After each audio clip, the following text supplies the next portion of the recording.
Okay, hello everyone. Let's start. My name is Jin-Kyu Jung. I'm a organizer in this panel. I'm an urban geographer who has a strong interest in researching critical and qualitative potentials of GIS. And I'm Christian Anderson. I'm one of Jin-Kyu's colleagues at the University of Washington, Bothell, and I have a background as an urban ethnographer and thinking about qualitative stuff in social theory. Okay, yeah, this session aims to convene a conversation about how socio-theoretically informed GIS and geovisualization are used to engage policy, particularly in relation to difficult questions about social inequality, justice. It seeks to bring perspectives on critical data, knowledge, GIS and geovisualization, and social theories into further engagement with questions about socio-spatial inequality, policy, and planning.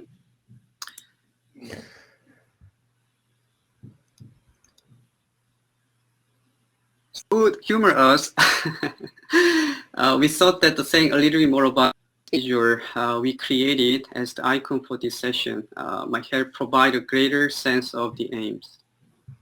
Looking at the image, the reference to mapping and geovisualization should be clear. But the choice of the layers in our attempt to evoke indeed call into question additional complexity and social dimensions that make it to connect and map. So taken together and in connection, these layers represent our desire to explicitly leverage, possibly integrate into analysis, social and spatial imagery beyond simple mapping of urban space, and incorporate the qualitative, relational, or even imaginative. So the image ultimately prompts us to think how the examination and representation of multi-scalar issues like social justice and inequality can benefit from deliberate, reflexive conversations between different critical, social, spatial epistemologies and methodologies, and creativities of or with GIS and geovisualization. So what we're really trying to gesture to here is a certain kind of processual and relational approach to socially engaged geovisualization. So an approach that constantly opens up new ways of understanding and mapping relational geographies in urban space, of explaining fluid multi-scalar processes by combining critical and qualitative GIS practices with accompanying geovisual artifacts to represent theory directly in the form of visualization. So such an approach would also seek to embed, situate, and understand data as one part in a larger conversation with social and spatial theories, and also, potentially, to engage with, in, and through mapping and geovisualization. So using maps and visuals as part of the process of producing new knowledge, while also using theory to speak back to the possibilities and limits of visualization and mapping themselves. So this is a process along the lines of what's been termed unmapping, which you probably noticed in the title of the session. So unmapping being a kind of unsettling of the fixity of conventional maps, challenging of the basic ontologies and epistemologies through which we understand and represent space, and we're interested in urban space in particular, and doing so in ways that are grounded in social, critical, and even political engagements. So of course, most of what we're describing here is standing on the shoulders of decades of work and debate, much of which has been done by people who are on this panel right now. So our goal here is not to rehash or replicate previous field-defining works and arguments. Rather, in this session, we hope to embrace and extend rich traditions of critical mapping and geovisualization to take up their insights and push them in the direction of engagements with questions of social justice and inequity. So we framed a number of questions towards those end in our abstract for this session, and those questions will be at the core of the conversation that follows. So we'll start with brief introductions from all of our esteemed panelists, and then we'll continue on with rounds of reflection about how each is approaching questions of social engagement and thinking about possibilities for their work to socially, theoretically inform advocacy, policy, and perhaps even push the boundaries of how GIS and geovisualization have typically been used. So we're hoping to have plenty of time for discussion and question and answer with the rest of the people in the audience at the end about connections that people see emerging across these bodies of work. So panelists, please briefly introduce yourself, who you are, where you are situated, and how do you explain your work in 2 minutes. So we will start with Eric Schaeffer, and then each panelist respond. Good morning, everybody. Excuse me. My name is Eric Shepherd. I'm a geography professor. I teach at UCLA. I come to these conversations as a result of long-time desire to connect spatial technologies, geospatial technologies, to questions of society and technological development. I was at a meeting in Friday Harbor in 1994, where those conversations really started to get off the ground between critical human geographers who tend to approach things theoretically and GIS, and I'm delighted to see it continuing. My own work has not been directly in this area, but I'm bringing to this conversation some theoretical ideas out of my own work on globalization and urban transformations that I'm happy to add to the conversation. And I'll turn this over to Mariana.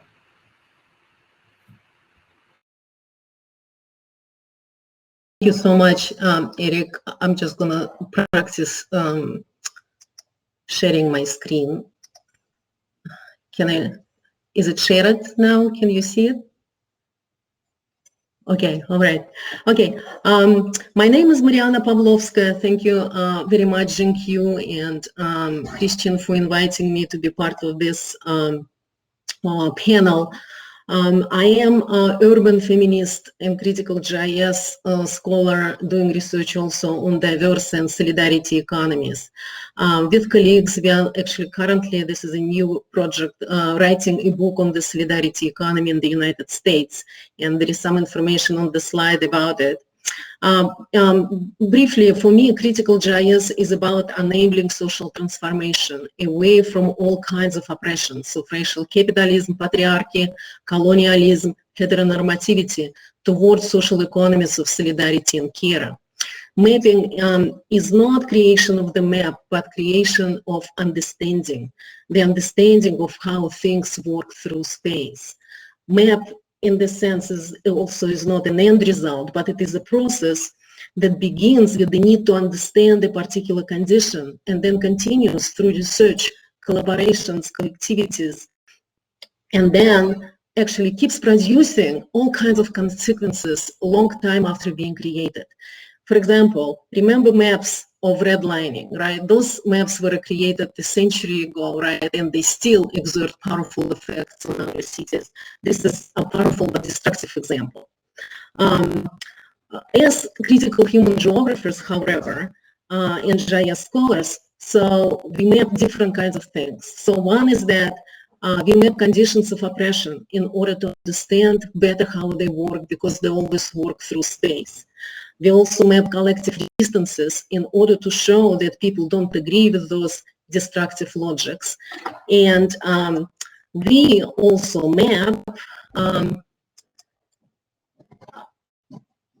how people are not subjected to those oppressions, but live their lives according to logics of solidarity and care. It is the maps of what I call everyday solidarities and solidarity and care practices that I think it is so important to create, and in a way that they continue to do their progressive work for decades to come, because this is our collective future in the making. Ambitious, of course, but also so badly and urgently needed today. Thank you. And who would you pick to go next? All right, okay, I'm gonna pick Rina. Please, Rina. Hi, it's great to see you all via camera, at least after a some long, harsh months of our solitary existence. Thank you very much for organizing this wonderful session. And some of you know me, but for those who don't, I'm Reena Ghosh. I am at University of Wisconsin-Milwaukee. In my past life, I was a physical geographer, and I had fully intended to be a physical geographer, but my concerns and interests in urban sphere and social justice, environmental justice, colonialism and its impacts, all of these interests shifted me into being a human geographer, urban geographer, political economy, race, before critical race theory came about, etc., etc. So I sort of cross a lot of different areas. But in my research and teaching, I mean, first off, it's going from where Eric left off. In '94, I was a fresh PhD student, very, very young. But that conference and also, of course, Ground Truth really reshaped my life, and I wanted to use my GIS cartography skills for advancing social environmental justice, particularly addressing racial inequalities, because I was a student of Dr. Harold Rose. And so from then on, my work I've really tried to push towards creativity, but very nuanced, community engaged scholarship, which has benefits to the society, direct benefits. Either I've done a lot of work in the area of public participation GIS with various community groups from African American communities in the inner city, quote unquote. And then I have also focused a lot lately on urban health inequalities, food inequalities, environmental justice inequalities. But during the whole COVID thing, the level of misinformation really shocked me. So my students and I designed a huge project around COVID-19 misinformation to again reshape public policy. So in the presentation, if I have enough time, I will show you some examples, but I shared several papers with you all. The other side of my current project right now is examining the opioid crisis at the urban scale, particularly looking at the measures that have worked for white communities, but that have failed to work for African American and Hispanic communities. And I shared that paper, one of the papers, with you as well. But the last project which I'm working on, I mean, there's a lot of projects. There's also an environmental justice project going on in Florida, but another project that is really dear to my heart captures a lot of what Jin-Kyu was talking about, and Christian. It is it's with our Indigenous Studies Program Director, and we are really looking at the history of American Indians in Wisconsin and Milwaukee in particular, which has largely been erased. And in that work, we really want to tap into the qualitative materials, but also audios, visuals, stories, etc., because it's a complex history, right? And that has been erased. So anyways, throughout, my goal is that we address injustice, we reshape policies. We've succeeded in some small ways with our projects, but of course larger structural inequalities remain, which is why the fight is endless. So I very much feel, and To me, qualitative methods is always there. I'm always going back to the communities affected and speaking to them directly. And that field work and that community engagement, I feel, really helps to create nuanced applications that advance justice. I'll leave it at that, and I will go to Jim Thatcher. Hi, I'm Jim Thatcher. Thank you, Rita. I guess my work can be read along a few axes, and I'll try to highlight the ones that, to me, seem most pertinent to this panel, and maybe I'm wrong. But I think most immediately, and the one that I'll sort of talk about later as well, given the prompts, is the work I've been doing on districting. And I highlight this both because districting is a core issue of policy and equity within the United States, but also because it's one where an intersection of political, the spatial, and computational, in a way, they intersect in a way that is significantly benefited from critical, reflexive, and relational thinking. So first, a lot of approaches to districting assume that there's a correct or fair district, but like if you have any familiarity with critical cartography or critical GIS, these are sort of long question the ideas of inclusion and exclusion that come with the act of drawing lines, right? So fair for whom being an obvious first question. Lines on a map in the case of districts have real material power and how we draw them matters. Second, because part of my larger work across all of the ways that I engage has been to call into question how we understand space, how we quantify it, and how we analyze it. So in this work that I've been doing, we've emphasized the relational reflexive space that's constructed through intersections with large-scale computational processes.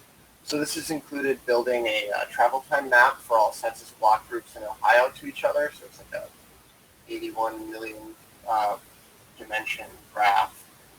And then running it through various dimension reduction techniques like multi-dimensional scaling, clustering techniques like k-means. And the idea there is to produce districts that are most close together in terms of how people actually move through and experience space, rather than sort of this, the geometric measures that you often see, the geometric measures of compactness that assume people always travel in straight lines.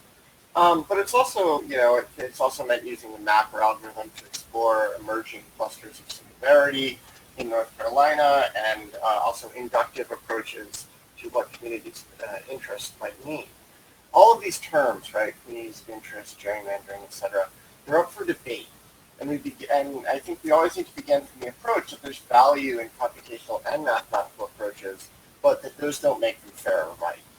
Space matters, and understanding it reflexively allows us to offer alternatives informed by critical praxis. And this feeds into sort of my kind of longer term work on how moments in space are quantified, extracted, and commodified as data. This is often, fallen under kind of an umbrella of critical data.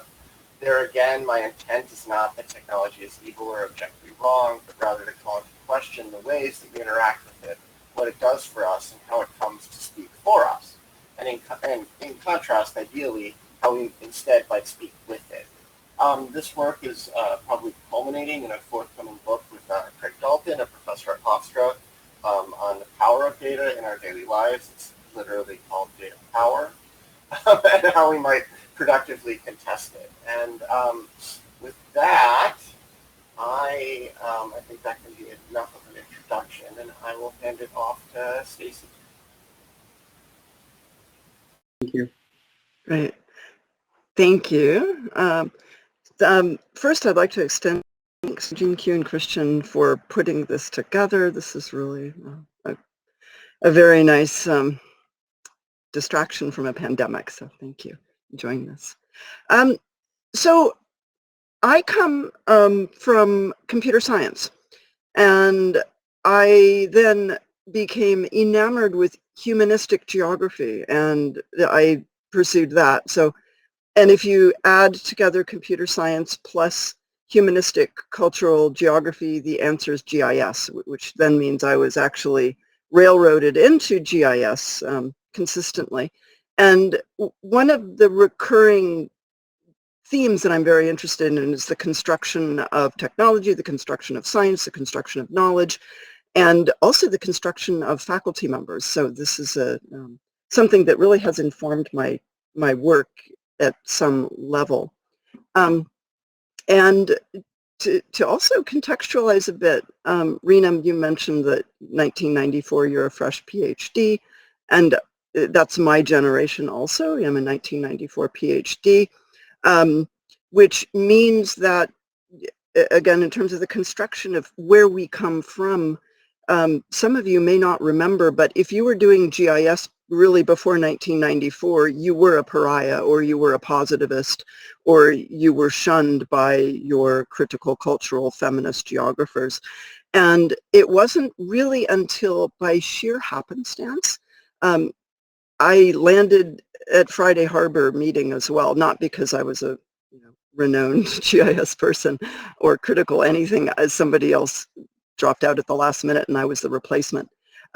But I think, and that was the time I got to meet people like Eric and the host of people who were there, and it really, I think, reassured me that there was a separate path that could be taken, and critical GIS then became increasingly part of the way that I see the world and the way that I can also teach students.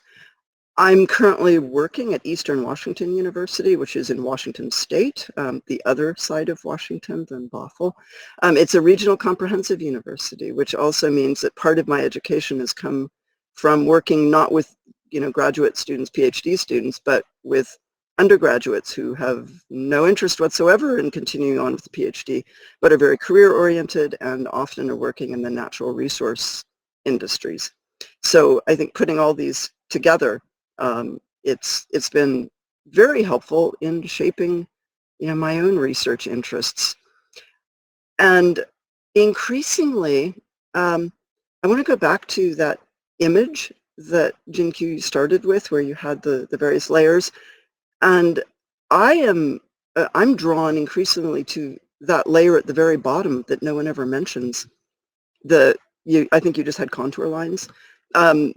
I would say if anything is informing my work right now, it is the Anthropocene, and I think the dire need for all of us to explore new ways of finding out how is social and spatial inequality also environmental inequality, and how can we bring that discourse into our GIS work and really transcend at least the prejudices that I kind of grew up with, where science is bad, positivism is bad, computer science is bad, and apply that to our more nuanced critical GIS work. So consequently, I can briefly describe two projects that I'm currently working on. I'm involved in a prairie restoration project, which is a community-based, actually regional project. There's a prairie ecosystem that is probably about 99% gone now, that takes up much of the inland Northwest and into Idaho and Washington State. And this scenario plays out across, well, the world probably. As you probably know, grasslands are the most endangered of any, well, anthrome, really, biome anthrome. So we're involved in a very interdisciplinary study, and it's not just a study, I should say, it's an active attempt at prairie restoration that involves GIS, and it involves critical indigenous, critical race theory. It involves archaeology. It really, we're trying to bring together and tell what Bruno Latour might call the geostories. We're trying to retell geostories using critical GIS kind of as a fulcrum at the middle of that. So that's one project, and I'll hopefully have a chance to talk a bit more about that. And then the second project that I'm working on is much more ambitious, because we're trying to map the entire ocean, all the oceans, and trying to build an anthropogenic ocean GIS data set. And it's, if there's anything that will humble you, it's trying to, a group of humans. So this is it's the Ocean Collective, 4 researchers. There's a marine biologist, there's a geomorphologist, there's a cultural geographer with indigenous study ties, and me. And we're trying to map that 70% of the world that is not terrestrial. All right, and on that note, I will turn this over to Amy. Thank you. I'm so honored to be part of this panel. Thank you, Jin-Kyu and Christian, for including me. I am the rare social worker to learn GIS along the way, and am very grateful to, I'll just give a shout out to my friend Tom Pedersen, who passed away a while ago, but who just happened to come into my social work research class and just happened to teach me about GIS, and the lights just went on. So maybe there's some of you like that. I'd never studied geography and ended up sort of teaching myself how to use ArcGIS, and made a critical decision when I graduated from my master's in social work. When my parents asked me what I wanted for graduation, my sister, who has an MPH public health degree, said she wanted luggage, and I chose version 3.1 of ArcView. So like that has made all the difference. The research that I've done has always been very applied as a social scientist and as a social worker, and worked on a number of historical GIS projects, including about historical mortgage redlining. So I appreciate the reference to redlining and its continuing significance, and Du Bois' work in Philadelphia and the Philadelphia Negro, which featured maps in public health. Really opportunistic, I would say. I was opportunistic in getting involved with public health and built environment and doing food shopping, park use, exposure to outdoor advertising. And I'll have a chance as we go on and answer questions to talk about my more recent research. And I've taught introductory GIS now for about 20 years. I'm more of a latecomer to the critical geography sort of discussion. This is not what I studied as a social work graduate student, no fault of anyone other than my own, but I've really been inspired the more I've read the critical geography and the queer geography and the feminist geography and critical race theory. I've incorporated more and more of that into my class. I'm really inspired by the framing of this session around relational work, around using maps to unsettle, particularly over the past year and a half, how much unsettling we need, and the unmapping. And then maybe I'll just leave it, like I was, I loved GIS, I was making sense of it, and I went to a conference, and I can't remember if he actually had a drill there, but if you've ever seen John Krieger, the great critical geographer, he has a video where he drills a hole through an atlas, and in terms of unmapping, and I'm just.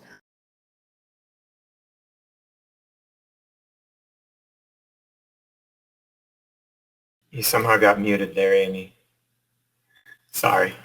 I don't know. So just the John Krieger, I saw John Krieger drilling a hole through an atlas, and this was had some conceptual, and I was like, what? And so I think that sort of is a good point to mark my journey into the critical geography, and I'm really thrilled to be in that space with all of you. And now I think that the panelists have gone, so we're ready for the questions.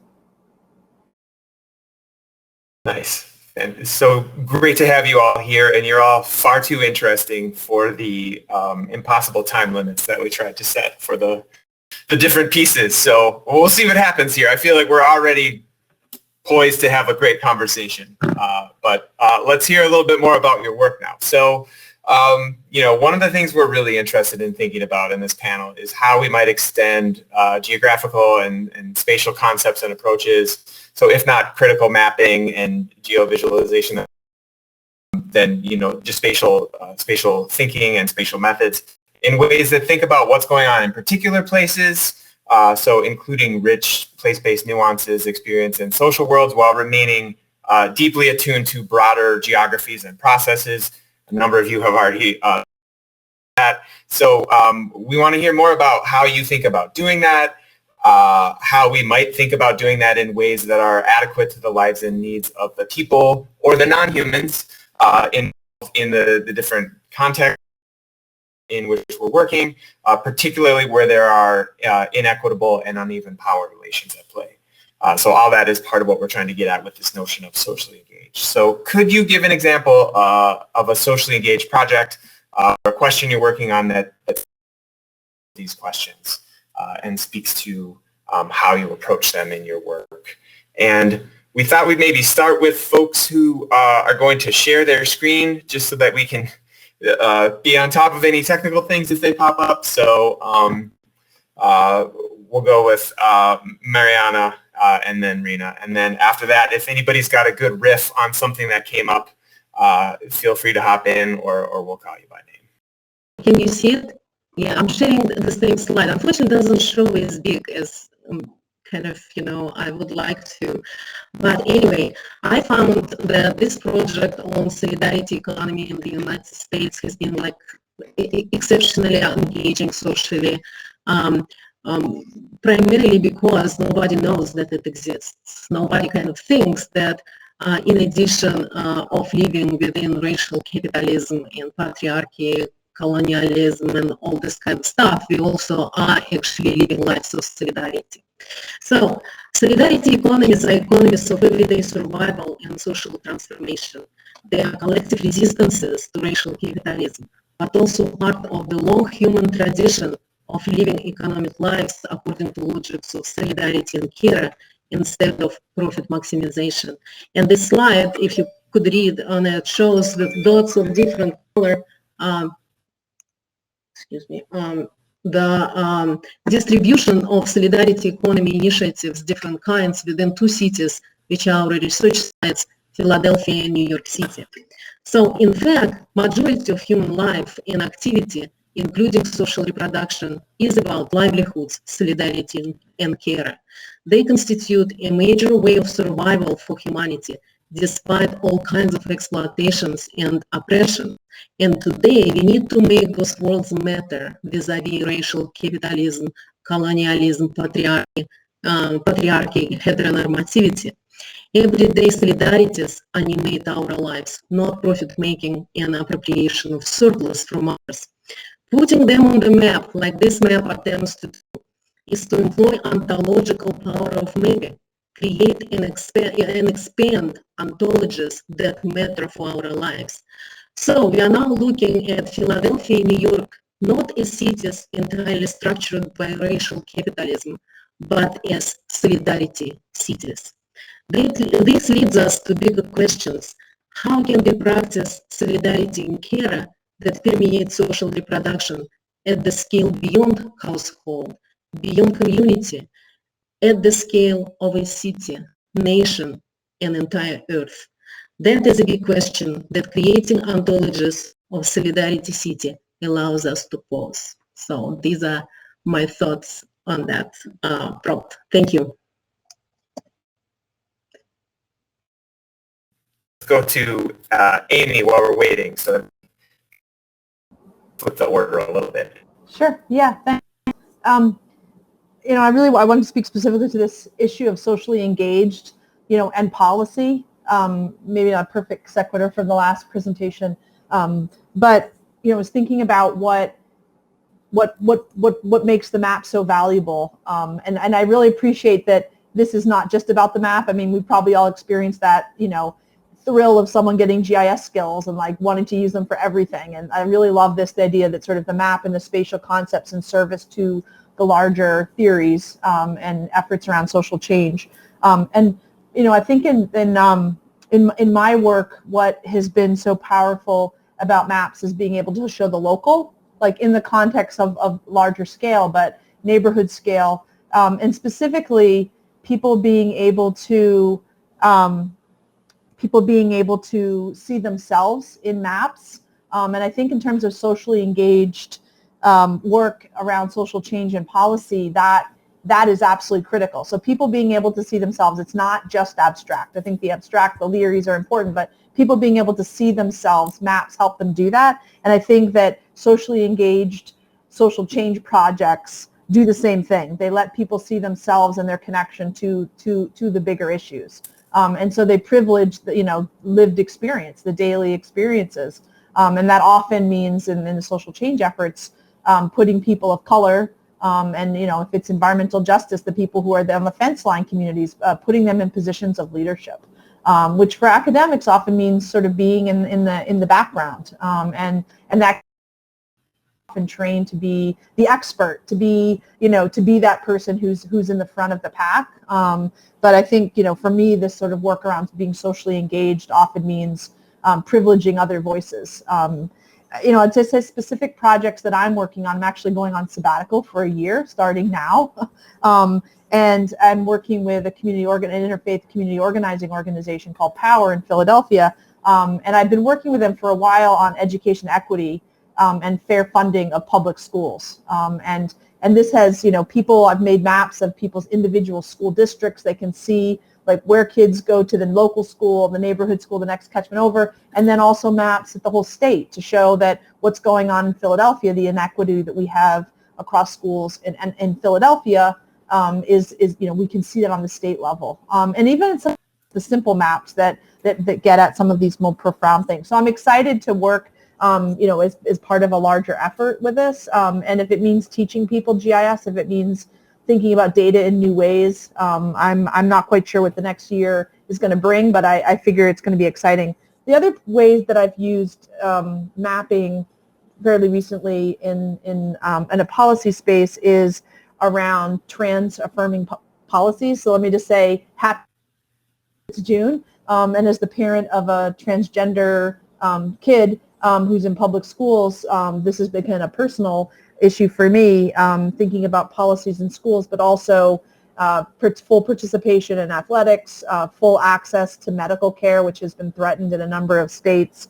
There's a lot of different policy issues here, and this has led me into the world of critical participatory action research, which I'd say is not something that we can all do all of the time. It's a very high standard of participation and level of engagement with people who are affected. But working with transgender, black and brown, trans, and queer kids in Philly high schools was just transformative to me. It kind of ruined me for any other kind of research that I might have done, and all the sort of original training I had as a social scientist. I think it really challenges us to sort of move past the superficial and performative elements of engaging community members in our research, and it asks us to, for the people who are talking about their lived experience to be treated as experts. And that, I have a paper that's just about to come out in Urban Education that really talks about how challenging that is, particularly for white cisgender folks like me, to then who are in an institution like the University of Pennsylvania, to privilege those voices. So I think I'll stop at that point and let somebody else jump in.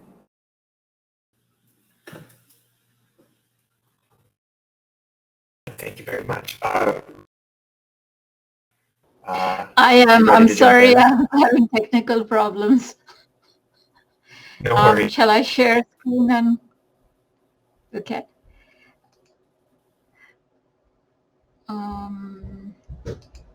Can you see the screen? Can you see the screen now? Yes, now just minimize this. Okay. So this is the famous quotation that really inspired my work. I had to bring that up. But I therefore have worked to examine the ways we can reshape public policy, attain social environmental justice, and I've particularly worked among racialized communities. And my background's in urban geography, policy studies, and qualitative research methods in combination with GIS and other areas really shaped my ways to do this. I've done a lot of community engaged mixed method work, or pure qualitative GIS, or quantitative, whichever, and free and open source, as well as user generated data.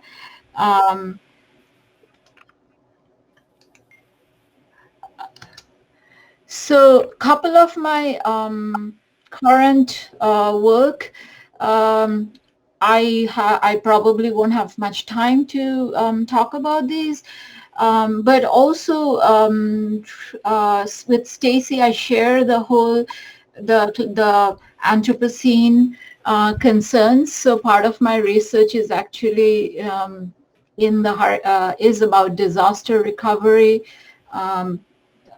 in terms of the frequency of hurricanes hitting there, and we focus primarily on Hurricane Irma. But here's an example. We created a community information systems for this was part of my food and health justice project with one of the key groups, nonprofits that were working in there and with citizens involved. And we worked with them for several years. But this really enabled the group to create policy changes as well as, their own practices, their own organizational tasks. And these are some of the examples. We used completely open source software because they were worried about the cost, and cloud. We used cloud and we made it mobile, but the organization was able to do a lot of planning and sort of applied where to do things, how to share tools, things like that. And they also were able to really leverage the political will to paying attention. So that was this is one of the promise zone maps and activities that came out of it. So there were a lot of positive outcomes from this. And the organization adopted GIS pretty much ongoing basis. The other area we've been working on is COVID-19. I just thought I've shared the paper with you, but we know, I mean, when there is this level of misinformation, it is very important for studies to show how that impacts health. And that's how we got into this. And we actually also found that there was evidence of, where there were, the massive disinformation has a correlation with surges in COVID-19 cases. We also are doing a lot of qualitative work on this. So yes, we've done spatial statistics and modeling, but we actually have done intense qualitative research on the nature of the tweets. And these are, for example, some of the, just summing it up, what kinds of disinformation. And this is another piece that's going to come out sometime soon. And I'll leave it at that. I just think that this helps to, putting things together, reimagining what are the possibilities. Basically, in terms of methodologies, I really actually prioritize qualitative research. But one of the things that I've always felt is quantitative methods do help us. So wherever possible, we can engage and combine methods and do creative critical GIS. So I'll leave it at that. Thank you, Rina. I didn't want to take up too much time. I hope.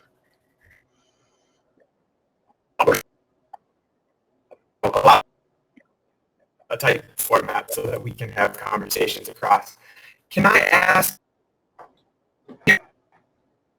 voices? Or is that just me?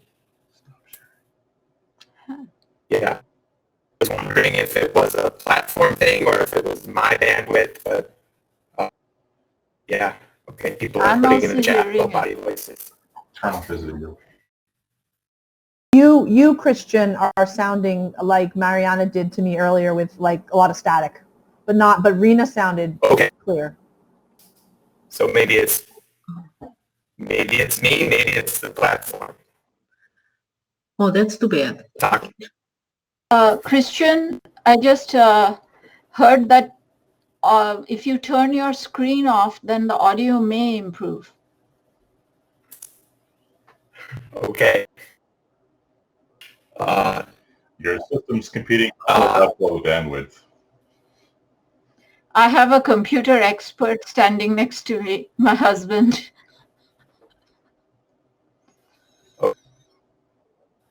Great. If someone else could go. Eric. Okay, thank you, Christian and Jin-Kyu, for organizing this session. This is really very thought-provoking for me. I wanted to come back to the title of the session because this has defined my work for decades now. How do we understand socio-spatial inequality? And to come to make it what you might call place-based and connectivity-based ways of thinking about this and how this intersects through the kinds of visualizations that GIS enables or does not enable.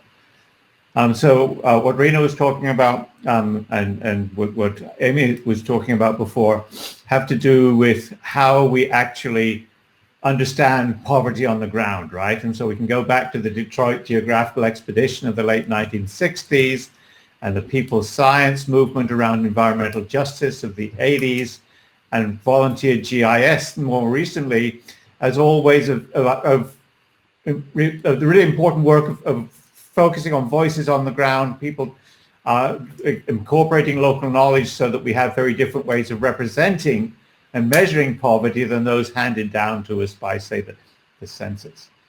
But that's still very much a territorial approach, and the kinds of maps we've seen so far have been maps which say, well, okay, poverty is here, wealth is there, and we can measure them and get a sense of what that really means. Is it about income? Is it about lead poisoning in the soil, and so on and so forth?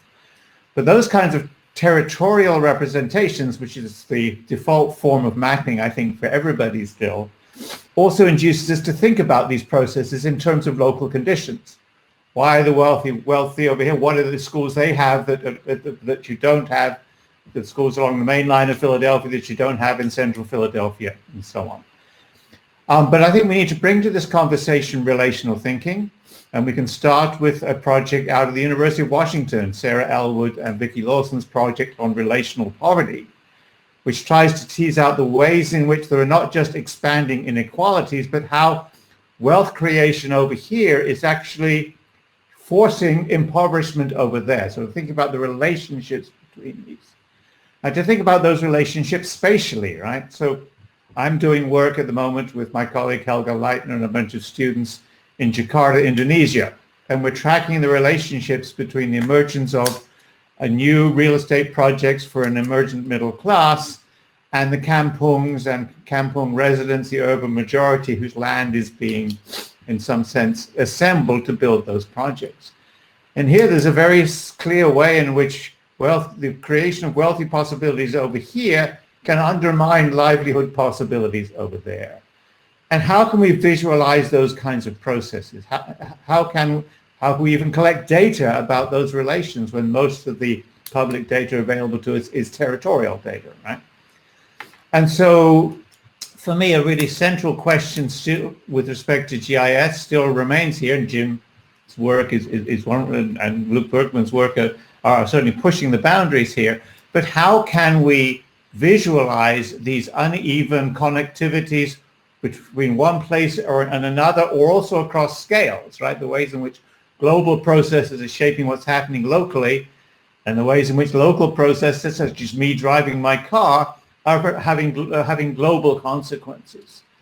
And for me, for setting aside all the other really important issues of public participation and GIS access and so on, how can we reshape the ways in which we visualize these relationships in order to actually induce us to think about the processes which are creating them? And I'll just stop there.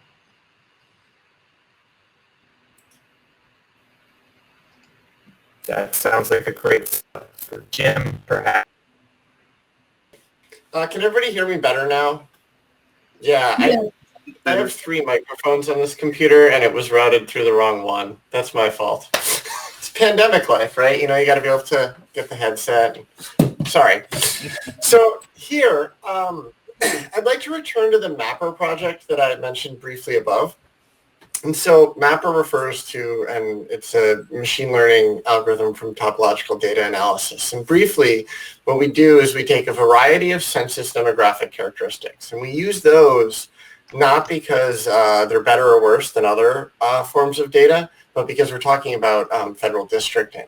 And we use Mapper to consider where people with similar characteristics are in relation to one another. And the reason that we use Mapper specifically, or the reason I'd argue it's useful, is because each block, census block here, can belong to multiple groupings. In other words, the way Mapper works is it's a clustering algorithm, but it's non-deterministic. And that allows us to contrast the multiple axes along which identity might emerge and to look at these things relationally and reflexively. But I used might there. It might allow us to see how identity emerges because this is a 30,000-foot view. It's created through standardized federal data and machine learning. How then, right, is it attentive to power inequities? For example, what about the many people we know aren't counted in a census? How is it reflexive upon the particular place-based natures of these groupings? Well, on one level, it's just not. But more deeply, I'd argue, it's about how we value and engage with the output. We're not producing communities of interest to hold up to a court and say, aha, look, you must draw these lines differently. Although that's a very important thing. It's just, rather, what we're doing is we're pushing at the limits of what might emerge when we couple computational approaches from topological data analysis with qualitative work, with the going and doing, with to refer to a book that we've all mentioned a few times, I think now, the ground truthing, which, of course, that's the next step in the project, and it hasn't been done yet because there's also a reason we're all not in the same room and talking through computer screens. But my point is that you can bring these ideas together. Here, using the quantitative to first see, and then the qualitative to perhaps know in difference. And in contrast, this summer, we have a different project running that starts with a qualitative question of what does a gerrymander look like to people, and then the quantitative to check inductively how that might be validated. And these mixtures of approaches that value the purportedly detached, the purportedly unbiased, mathematical, with the nuanced material lived in worlds of the objects of research and the subjects of research are where I think we find this path forward that this panel is about. And I will leave it at that. Anyone else who'd like to take it over?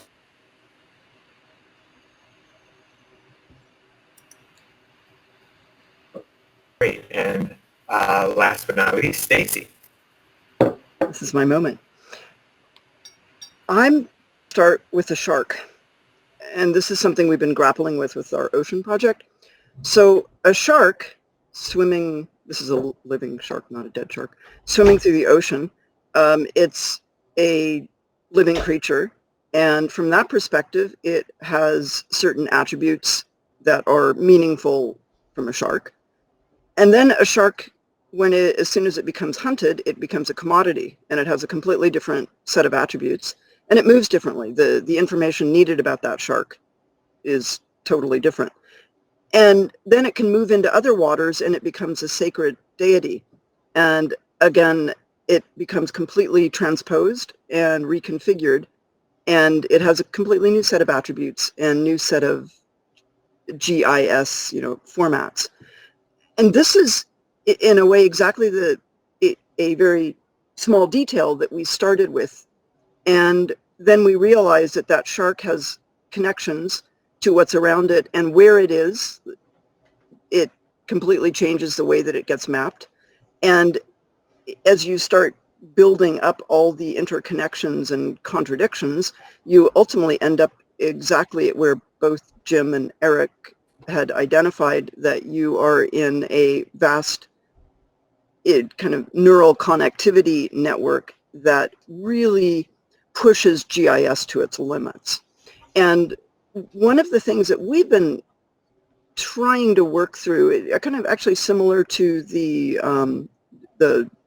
mapper and the topological, what was the word they used for that? Machine learning, I guess, to call it that in brief.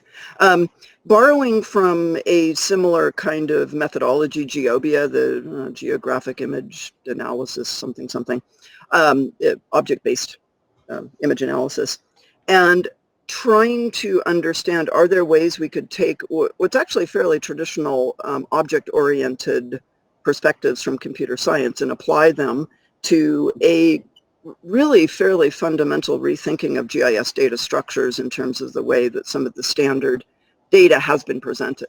And so this is partly where our research is looking at what are the ways in which the standard formats of GIS and the standard tools that are available every time we open up, whether it's ArcView 3.1, I was sure about, or Pro or whatever open source GIS you're using, and you click one of those tools, what epistemological choices have you just committed to because of the ways that the tools work?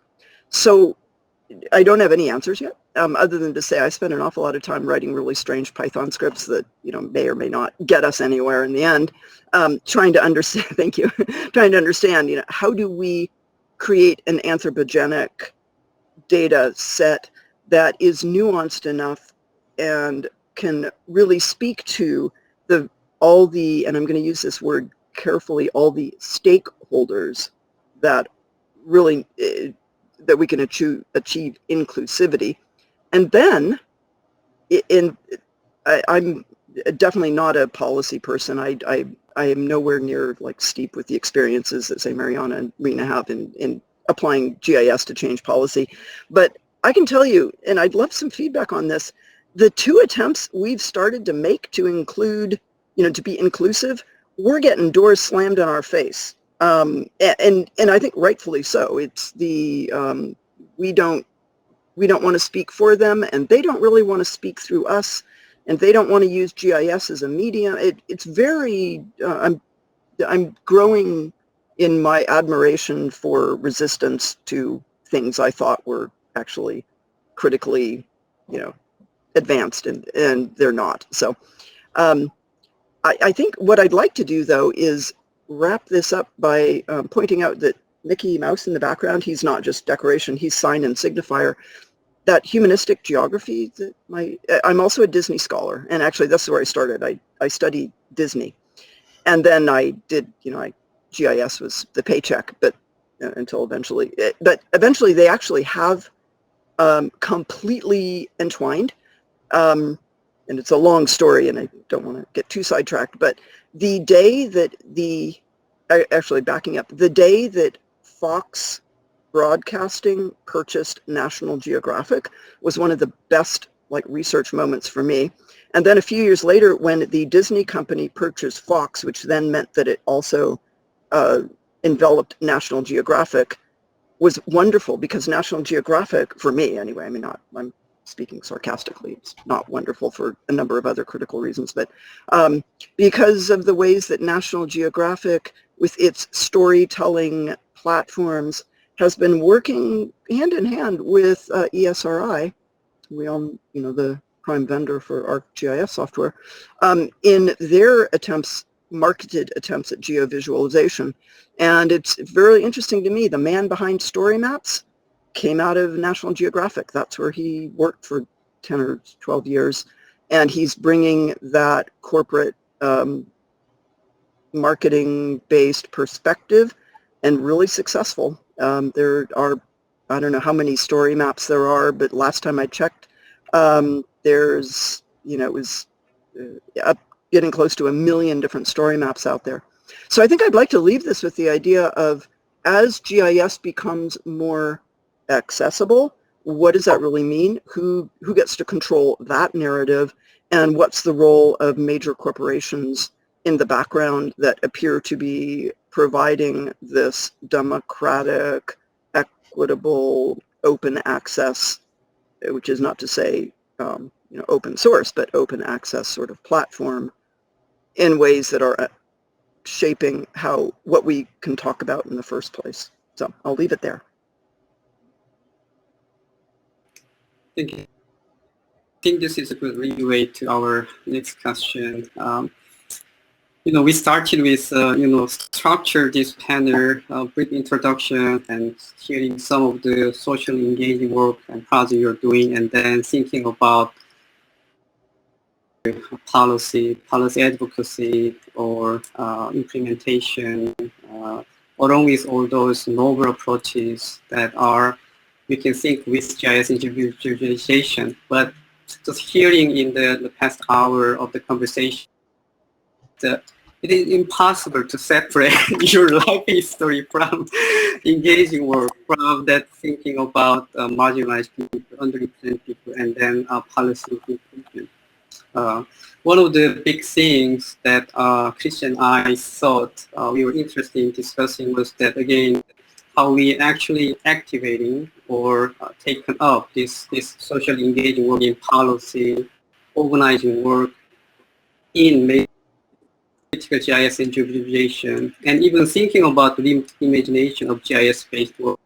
I think you kind of touched all these questions, and I really like that kind of Stacy's suggestion too, that in a way that considering more of this kind of increasing power of GIS in technology and maybe techniques alongside with the increasing availability of more, to me it is more digital or map over data, how that actually altered or extended the ability to analyze and examine the social-spatial inequality or inequity in deeper, maybe more creative or even more popular way. Maybe that's one thing that we can kind of continue thinking related to what is emerging. But at the same time, we continue about novel ways of conceptualizing, I see a relational, reflexive,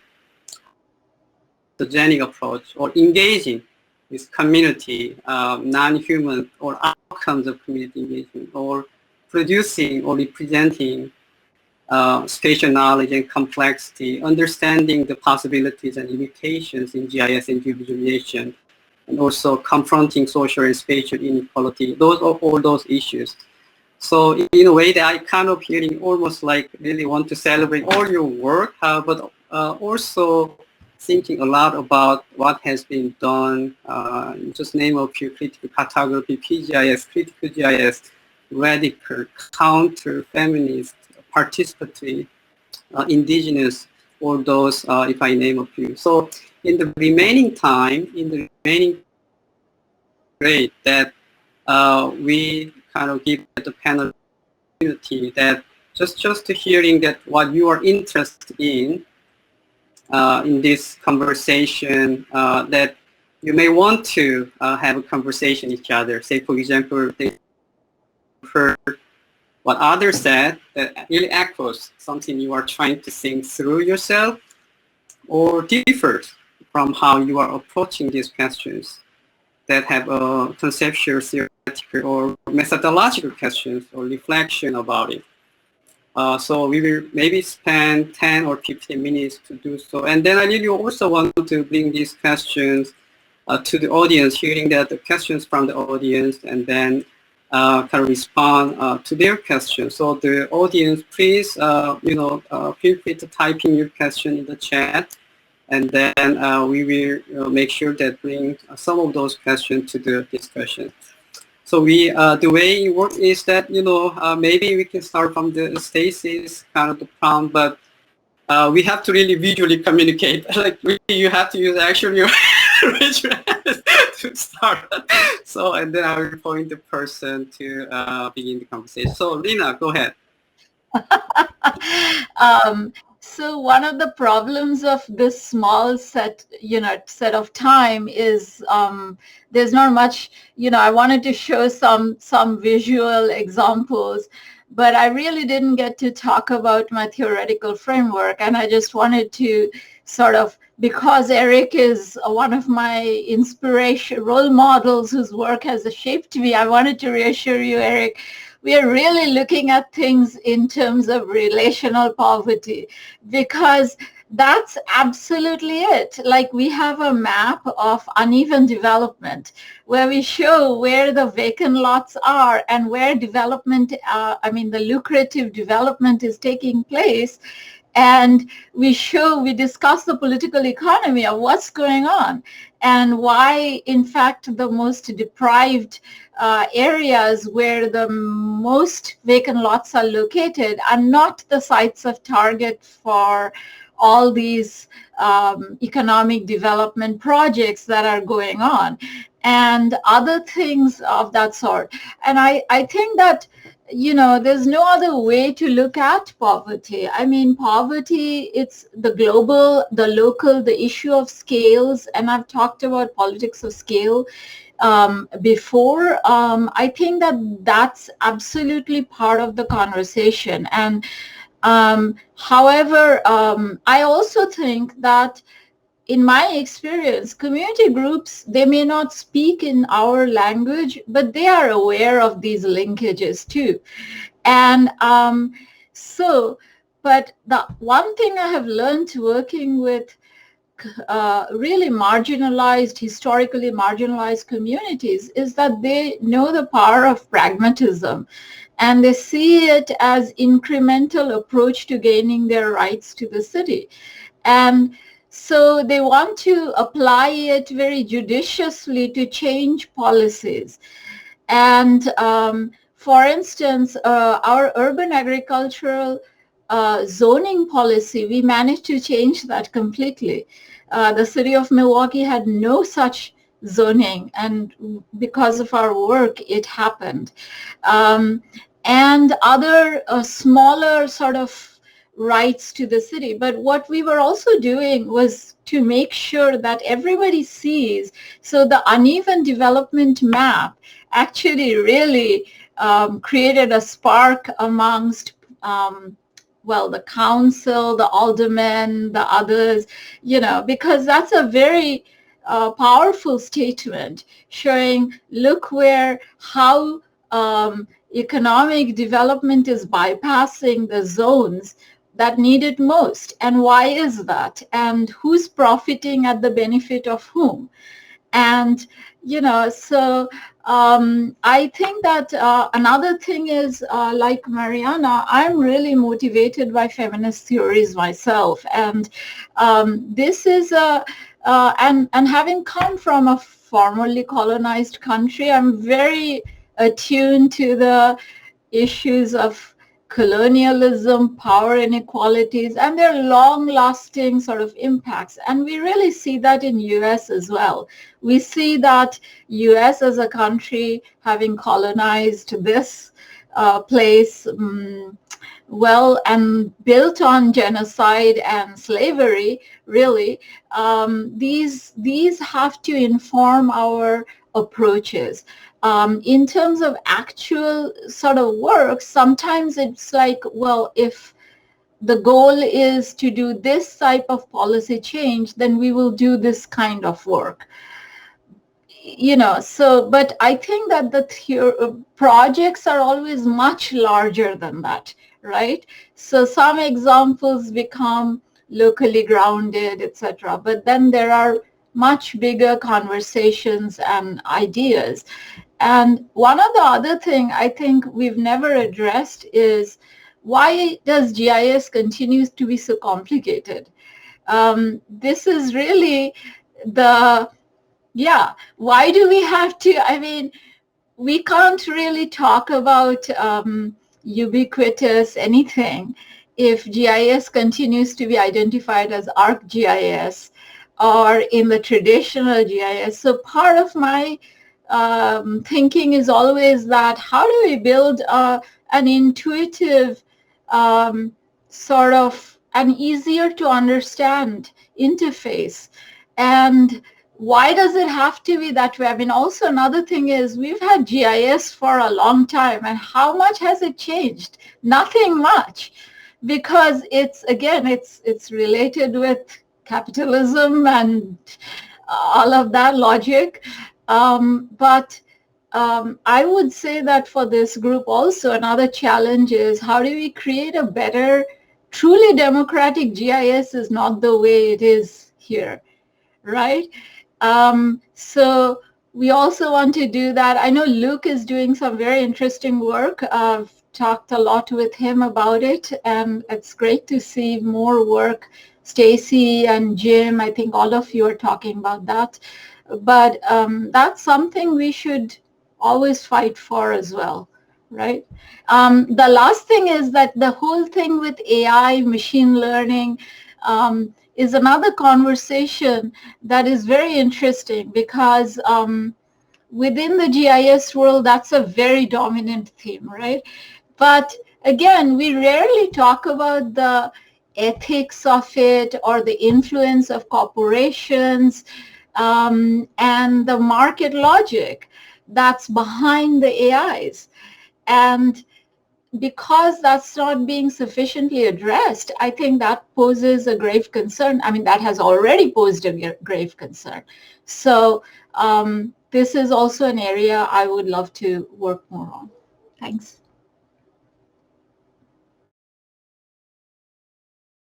Thank you, Rina.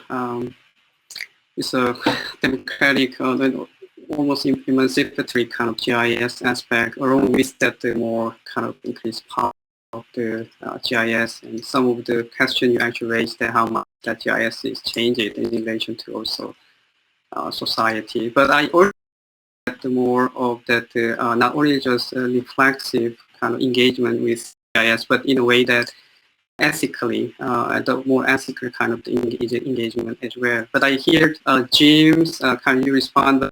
Anyone wants to respond or? I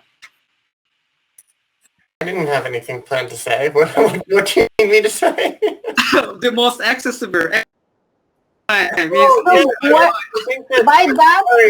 just think that we should be careful how we talk about accessibility when we're talking about GIS, because regardless of if it's accessible, say, to someone that is able-bodied and has a computer with internet access, that doesn't mean it's necessarily accessible to everyone, right? Like, GIS is real hard to use if you're vision impaired.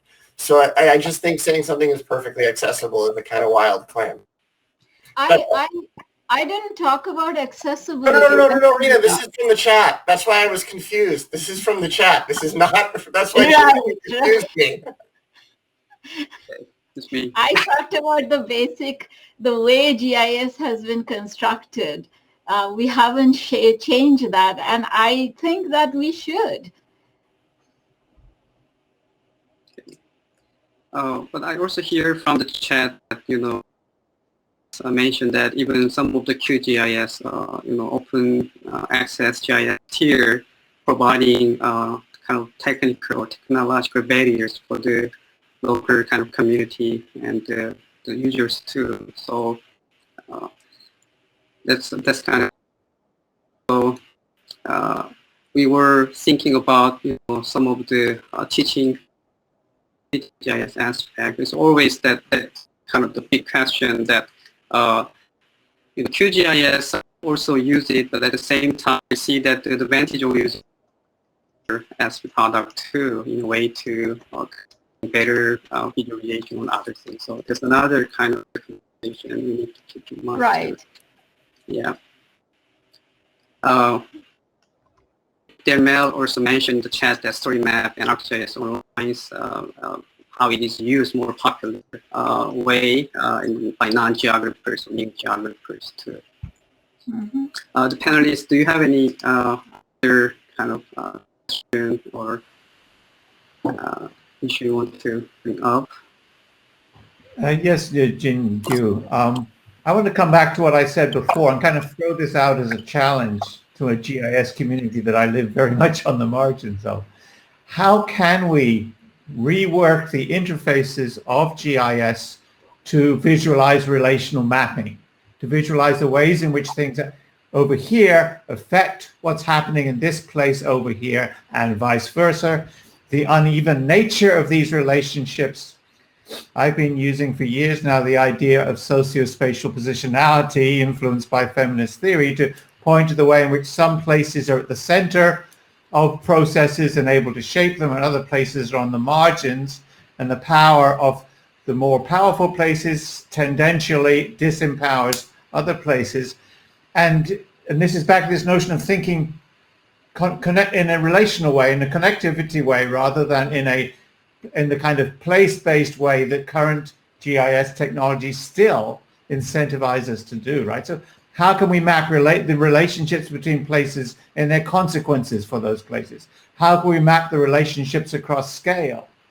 How can we bring time into this process? Remembering the old pattern process conundrum when I was cutting my teeth in spatial analysis in the 1960s, that you can't infer processes from maps of static patterns.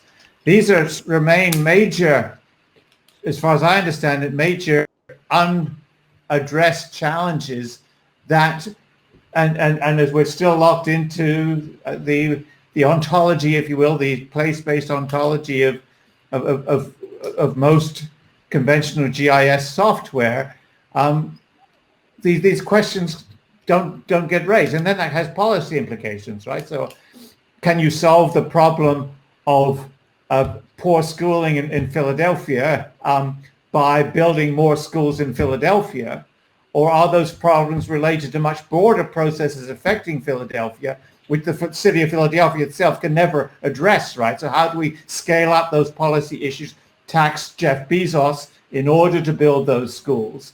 So the ways in which we think about the geographies of policy also come out of the ways in which the sort of spatial ontologies we have. And I remain concerned that the default ontology of GIS is way too narrow to get to these kinds of very big questions that motivate a lot of the critical sort of social science work these days. Stop. Thank you. Stacy? So that reminds me, the image is happened a while ago, but I was still tickled when Will I Am was invited to be one of the keynote speakers at an Esri conference. I don't know, several years ago now. But that idea, and the reason, and Will I Am being one of the members of the Black Eyed Peas, of course, sort of the hip hop group.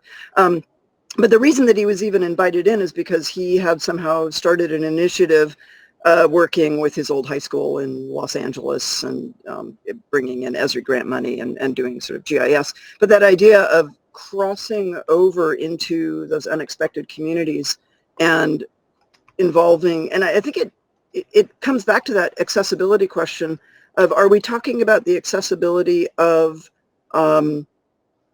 people sitting down at their computers using ArcGIS, whether it's QGIS, ArcGIS, whatever, or are they engaging with story maps that have, or some other, format, whatever, web maps that have been designed by GIS people, but can, or designed to narrate those same types of relationships, maybe that, Eric, you're talking about, or, so I think we're almost seeing two different strands of engagement with GIS. Like, are we talking about knowing how to make a story map or using a story map that has been made by somebody who knows how to make them?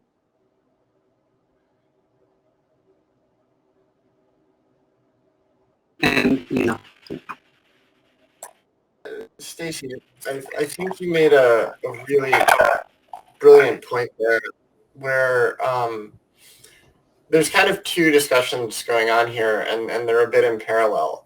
On one hand, there's this discussion about, GIS is super powerful and useful, especially when we're talking about policy and making claims making claims to power. Like, we can see this historically dating back to, as Eric mentioned earlier, the DGEI and all sorts of examples, a lot of work done by people in this room.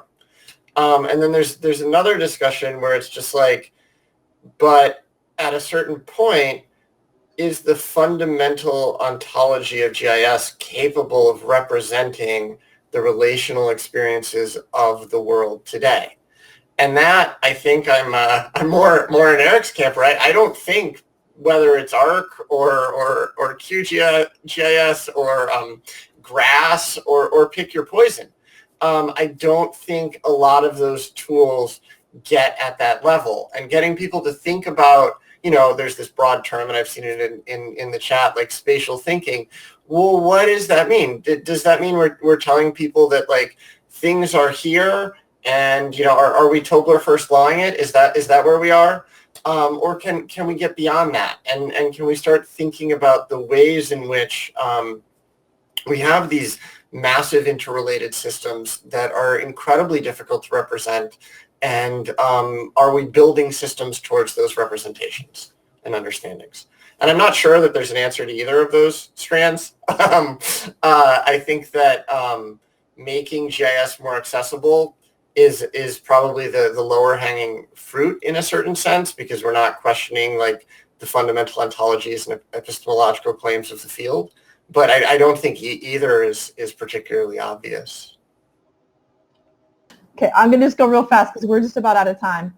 Eric, I really appreciate your questions. I mean, not that I don't appreciate the other points, but Eric, I'm taking what you said as a personal challenge to be thinking more along this way. But I think that some of the limits I've run up into, people get enthusiastic about GIS, and then let's say redlining. People see the maps from the Homeowners Loan Corporation. I wrote a whole dissertation about the nuance behind how that happened, but they become the redlining maps. People look at COVID rates and they say historical mortgage redlining caused these disparities in COVID, right? And I don't want to be a snob about it, but it's like the as you said, the historical relationship, like sort of, it's so easy for these layers to show these causations, but really the story is sort of what's happened. So to your point about the school funding, like supermarkets, yes, there's neighborhoods that lost supermarkets. They lost supermarkets because there's been systematic disinvestment and white supremacy and white flight and all these things. And they actually put supermarkets in urban areas, and it didn't make a difference because they simultaneously cut food stamp benefits. So, I mean, that's where I'm at, trying to think how to engage people in these, these broader conversations about, and I think that's, at the roots, radical GIS. Let me stop. Can I jump in for a sec? Well, I just wanted to echo that Jim, what he was talking about is exactly, I mean, we've had this conversation, Jim, Luke, and I, for a long time, totally from that sphere. We need to restructure, reimagine GIS, because as Eric pointed out, there are limitations. And so why have we not tried to restructure GIS completely? We are really stuck with the same framework from way back when, even though technologically we have advanced far more. So fortunately, I see some good work is going on.